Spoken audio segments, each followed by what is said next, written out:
حمزه یه لحظه بیا اینجا.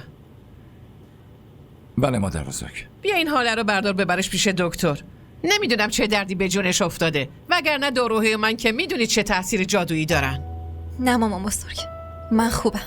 وای مگه خوب همین جوریه دختر؟ حمزه یالا ببرش دکتر. مامان بزرگ من نمیخوام باهاش چایی برم. چرا؟ نکنه شما دوتا با هم دعوا کردین؟ واقعا؟ نه مادر بزرگ همینجوری. نه مامان بزرگ، برای دعوا برابر بودن شرطه، اما اینجا یکی ضعیف و یکی قدرتمنده. ما برابر نیستیم. عجبا دخترم، کی ضعیفه کی قدرتمنده؟ چه جنگی مگه قرار جنگ شروع بشه؟ من که هیچی نفهمیدم والا.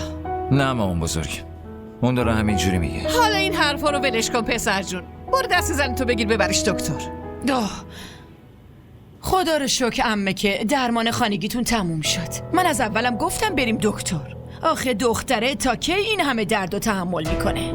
آره در ضمن مردم راست گفتن، بیشتر از خود مادر بچهش دوست داشتنیه. آره الان فهمیدم که شما چرا اینقدر حمزه رو دوست دارین. آره راست میگی. خب من برم وضو بگیرم، الان وقت نمازم میرسه. ولم کنین. حاله این چه رفتار زشتی بود کردی؟ از مامان عذرخواهی کن زود باش. نه ولش کن حمزه. من به زور نمیتونم توی دل کسی جا پیدا کنم عزیزم. حاله خوب شنیدی چی بهت گفتم، زود باش عذرخواهی کن. معذرت خواهی نمی کنم. تو نمیتونی به من زور بگی. اول صدا تو بلند کردی و دهنمو بستی. اگه برای دومین بار تکرارش کنی پس دیگه به خواست تو باید حرف بزنم. ولی من پای حرفم محکم وایستادم. این بود که به من قرص داد. من از تو همچین توقعی نداشتم. اول میری قرص میخوری که بچم سخت بشه، الانم داری به مامانم تهمت میزنی. باید خجالت بکشی. چطور میتونی این رفتار رو داشته باشی؟ شما نمیتونین آرومتر حرف بزنی؟ دعواهاتونم که تمومی نداره. بیرون داره صداتون میاد. خورم چه فکری میکنه؟ من دارم باهاش ازدواج میکنم.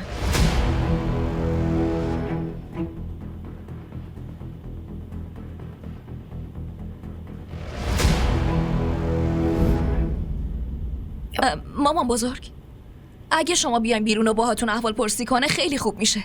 خواهش میکنم لطفاً. ها باشه میام، نمازمو بخونم بعد میام. باشه ممنون. قرار ازدواج. مامان نمیخواد بری، لطفاً با من بیای.